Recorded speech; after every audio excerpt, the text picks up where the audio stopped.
The future of transport is quietly changing right before our eyes. Not with loud explosions, not with flying cars, but with something far more practical: electricity.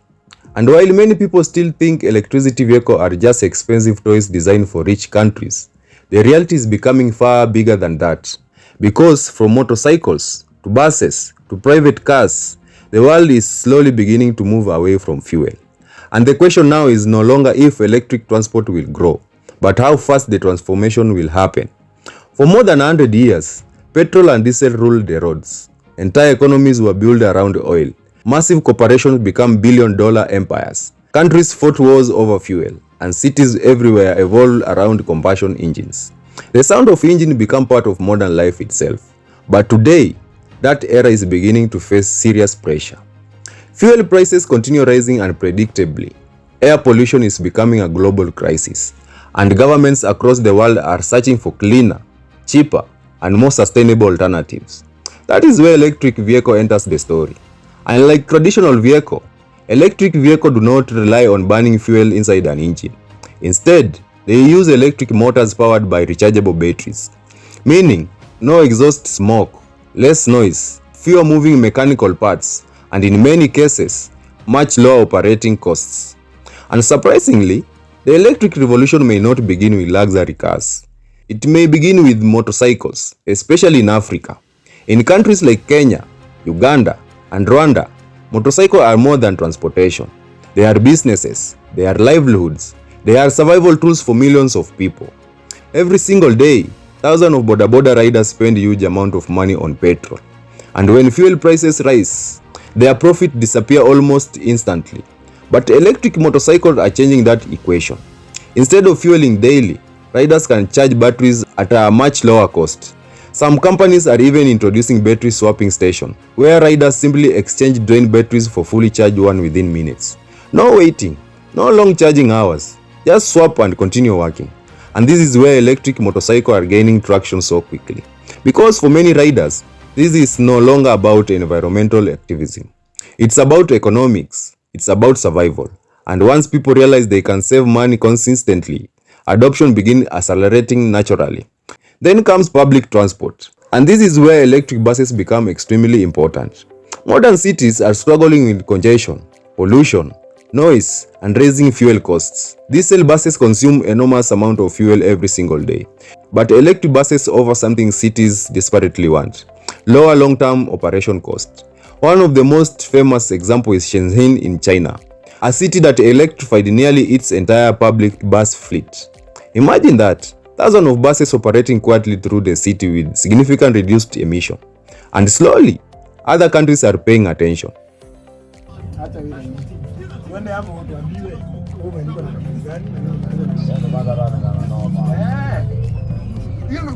Because electric buses make practical sense. Unlike private cars, buses move on predictable routes. They can recharge at depots overnight.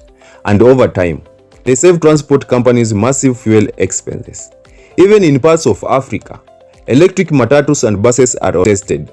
And while the transformation may still be slow, the direction is becoming increasingly clear. But perhaps the biggest conversation revolves around electric cars. For years, electric cars were seen as futuristic luxury machines, expensive, rare, and impractical. But technology is evolving rapidly. Companies like Tesla help push electric vehicles into mainstream global conversation. Meanwhile, Chinese manufacturers like BYD are aggressively producing more affordable electric vehicles for global market. And competition is becoming intense. Every year, batteries become better, ranges become longer, charging becomes faster. Some modern electric vehicles can now travel hundreds of kilometers on a single charge. Others accelerate faster than supercars, and this is changing public perception dramatically. But despite all the excitement, electric vehicles still face major challenges. One of the biggest is infrastructure. Because electric vehicles depend heavily on reliable electricity and charging networks. And in many developing countries, power outage and limited charging stations remain serious concern. Then there is battery issue itself. Batteries are expensive. They require minerals like lithium and cobalt. Mining those materials creates environmental concerns of its own. And many people still worry about battery lifespan, replacement costs, and recycling.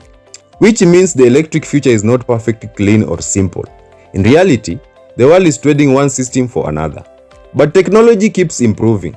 Researchers are already developing next generation batteries that could charge faster, last longer, and become cheaper to produce.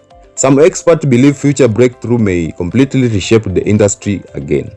And perhaps one of the most interesting part of this story is energy itself. Because electric vehicles are only as clean as the electricity powering them. If electricity comes from coal, pollution still exists. But if electricity comes from renewable sources like solar, wind, hydroelectric, or geothermal energy, then transportation becomes significantly cleaner. And interestingly, Kenya may actually hold an important advantage here, because much of Kenya electricity already comes from renewable energy sources, especially geothermal power, meaning electric transport could become far more sustainable locally than many realize. And when you step back, you begin seeing that this transition is not just about vehicles. It's about the future of entire cities. Imagine cities with quiet buses, cleaner air, fewer fuel stations, more charging hubs, smarter traffic systems, and transport connected to artificial intelligence. The future may look completely different from the world we grow up in. But does this mean petrol vehicle will completely disappear? Probably not. At least not anytime soon. Fuel-powered engine may survive much longer in rural areas, heavy trucking, construction, and aviation. Hybrid system may also remain important during the transition period, because revolution rarely happens overnight. They happen gradually, then suddenly. And perhaps that is exactly where the world stands today.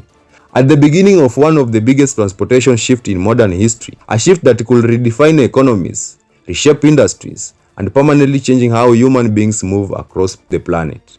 Because whether people fully realize it or not, the age of electric transportation is no longer a distant concept from science fiction. It has already begun, quietly, steady, one motorcycle, one bus, one charging station at a time. And maybe years from now, people will look back at petrol engines the same way we now look at old steam engines. Powerful for their time, but part of a fading era. The real question is no longer whether electric vehicles are coming. The real question is, who will adapt first? Which country will build the infrastructure early? Which companies will dominate the batteries industry? And which society will benefit the most from the next generation revolution? Because the future of transportation may not belong to the loudest engine anymore, but to the smartest systems.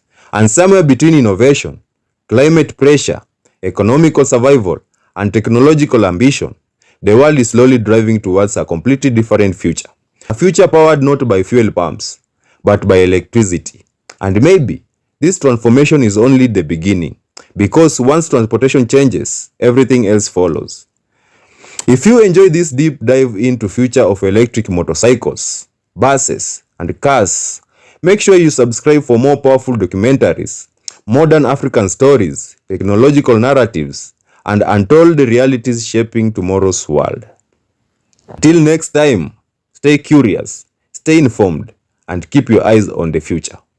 It has been yours truly unruly Jayuga, and life as it is diaries continue. Kabla hiyo, what up people? Yo.